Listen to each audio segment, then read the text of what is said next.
9 मई वाक़यात का मंतकी अंजाम की जानिब कदम। अदालत ने गुलबर्ग में गाड़ियां जलाने और कलमा चौक में कंटेनर जलाने के 2 मजीद मुकदमात का फैसला सुना दिया। डॉक्टर यास्मीन राशिद, मियां महमूद रशीद, एजाज चौधरी, उमर सरफराज सीमा को 10-10 साल कैद की सजा सुना दी। दौरान ट्रायल 4 मफरूर मुलजिमान को गिरफ्तार करके पेश करने का हुक्म। मफरूर मुलजिमान में असम इकबाल, शहजाद खुर्रम, अली मलिक और मुलजिमा शबनम जहांगीर शामिल हैं। शाह महमूद कुरैशी का अभी चालान जमा नहीं हुआ। कलमा चौक मुकदमे में मियां असम इकबाल समेत 12 इश्तिहारी मुलजिमान को गिरफ्तार करके पेश करने का हुक्म दे दिया। मुलजिमान में मुराद सईद, जुबैर नियाजी, अली हसन नवाज, शब्बीर हुसैन, अजीजुर रहमान शामिल हैं।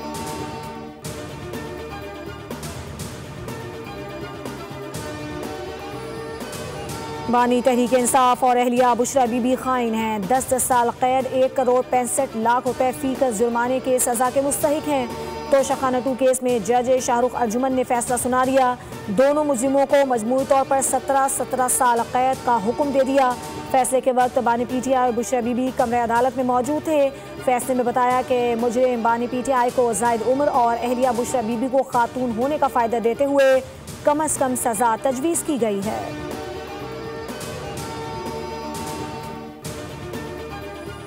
बांग्लादेश में नौजवान इनकलाबी रहनुमा शरीफ उस्मान हादी की नमाज जनाजा आहू और सिस्कियों के साथ सुपुर्द खाक कर दिया गया। लाखों अफराद की शिरकत।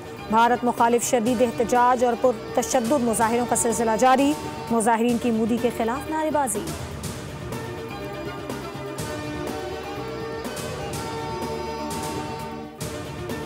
और आलमी बैंक ने पाकिस्तान के लिए $700 मिलियन फाइनेंसिंग की मंजूरी दे दी। मंसूबा मैक्रो इकनॉमिक इस्तेहकाम और अवामी खिदमत की बेहतरी के लिए है।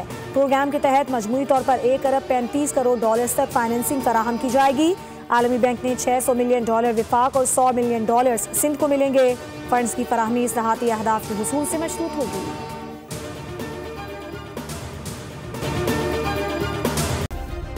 सब्सक्राइब करें और बेल दबाएं ताकि कोई खबर रह न जाए।